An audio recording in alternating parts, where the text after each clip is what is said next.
everybody, and welcome back to another episode of Late for the Party on Anchor FM. I am your host, Melodious, a.k.a. Coverboy, a.k.a. Bald Bowl. Anyway, we're going back to this is now the part 2 of the quickfire review / in my mind segment of, and I got that in reverse, of Avengers Endgame. So last time where we left off at where Thor was having some depression issues, and like where he got fat. I mean, he was drinking and eating Cheese Whiz, and he was doing a lot of things to where he was depressed, man. So if anything, I find that how that went for him, I mean, he was able to save a few folks. I mean, they don't really tell you how. And most of the Asgards who did survive got saved.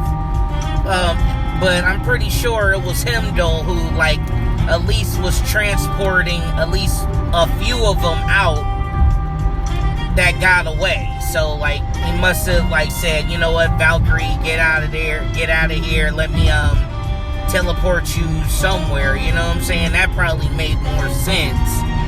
So, because, Valkyrie looked like she got unscathed and everything else. So, if anybody who was, and Korg and Meek were still alive. So, you didn't see none of their bodies in the remains or anything. So, quite a few people did die and some did make it out. So, I mean, at least there was a flip side to that for Thor. But, of course, coping with the loss in general, since he's lost so much in no time flat. I mean, 5 years later, then that was a shocker to me, because it was 5 years later. Damn. I was not expecting it to be 5 years, maybe a year, because there's a lot of things you gotta graft upon. Okay, so if it's 5 years later, so what does that mean for Spider-Man? You know what I'm saying?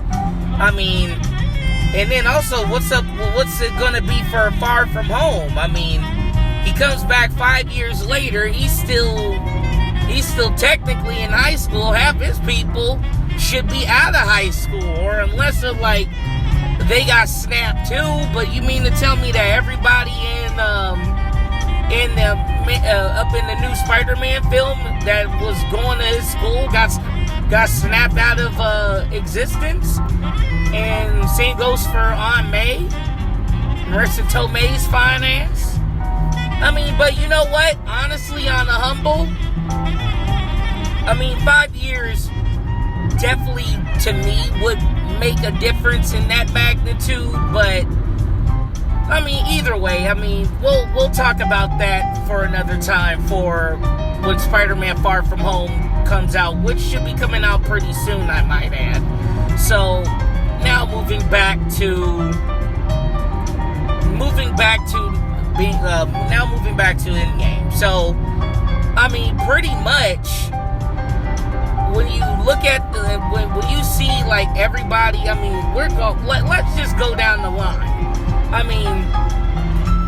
We talked about Thor, we talked about Iron Man, we haven't talked about Hulk. Hulk literally got his ass beat in Infinity War, and he got his ass beat as Bruce Banner in the Hulkbuster in Infinity War. So, talk about the guy who was the tortured soul, between him and Ant-Man. And Ant-Man was pretty dark to some degree, but because when he came back, it's 5 years later, holy shit, his daughter's bigger now, and it's I'm trying to figure out, hey, where's his mom and her mom and his boyfriend or cop boyfriend? There's a lot of stuff that's left unanswered, which probably be answered in the other films. So, but Bruce Banner, even Dr. Banner, even though honestly, I feel that I like that version of the Hulk with Banner's mind in it and everything, but he wasn't really doing that much action. But you know what now, like, I was kind of like complaining about it at first, but now when I see it, when I think about it, it's really not that bad, because it's like, you know, because technically he's now become he's just Hulk, but like, you know, he's not destroying anything, or cops are chasing him down, or anything like that. I mean, after years and years of that shit, I mean, you know, he actually started getting used to the fact of being the Hulk. Like, you know what? Merge the two into one. You know, he's just Hulk's body, and Bruce Banner's in the steering wheel. You know? So, I mean, that's a long, I mean, and considering the fact that, like, I mean, coping with, I mean, and then that's the thing, it's like every Avenger dealt with something different, even with Captain Marvel, and I'm gonna get into this one, because it's like, you know what, a lot of people might have some gripe with Captain Marvel, even her first film, but even being in this, I mean, even being in Endgame, it wasn't as bad as I thought it would be. Like, I didn't want her, like, coming in, saving the day, I didn't want her defeating Thanos. Honestly. I didn't want her defeating Thanos. It wouldn't have made sense. I mean, I like the fact that she got her little shine, even with the rest of the girls, rest of the women, the female Avengers. That was pretty cool.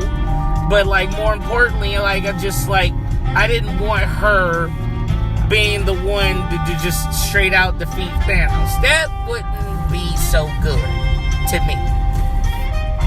And, you know, bottom line, it wound up working like gangbusters, because it's like, yeah, she took that headbutt like a champion, but the moment he took off that Power Stone, he was like, oh, never mind, bow! Took her out with the Power Stone, like, he was like, bow! Let's get him! But either way, dude, I mean, it was dope. I mean, I'm not even gonna sit here and say it wasn't, like, I mean, every film has its flaws. There's a lot of stuff going on, a lot of barriers, a lot of things that are moving, a lot of pieces, and a lot of stuff kind of left unexplained, which probably will be explained in other things, in other films, and, you know, on a humble, I mean, I'm looking forward to it. So, I mean, you know, there's a lot of stuff that is left unanswered, but, I mean, look, I mean, even with the fact that, like, you know, you got Thanos, who's, like, pretty much Infinity War, he was the hero in Infinity War. And I'm gonna get flack on this. Yes, he was the hero in Infinity War. But also, let's keep this in mind. He was also not trying, like, he was also the one, I'm not saying root for the guy, because technically that's not what we were supposed to do. But you saw the method to his madness. And even at the end, of Infinity War to the beginning of Endgame, where he gets bum rushed by the Avengers, look how the Avengers did him. He was the villain. I mean, he was the hero at that point.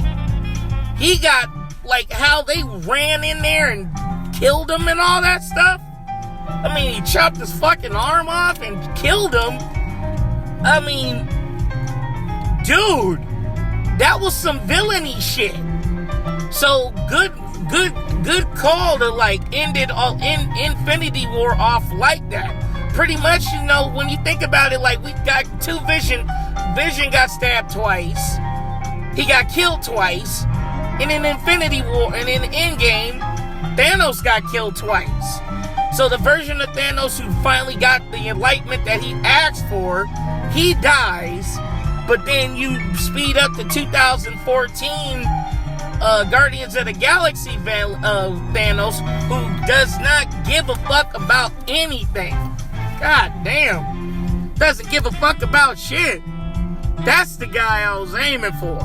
That's the villain who needed to get killed off. But at that point, it was just too late. But this is part 2 of Avengers Infinity War. I have to get to work. I will be right back at this special... the next segment will be coming up of part 3. So hang tight. I will be with you guys shortly.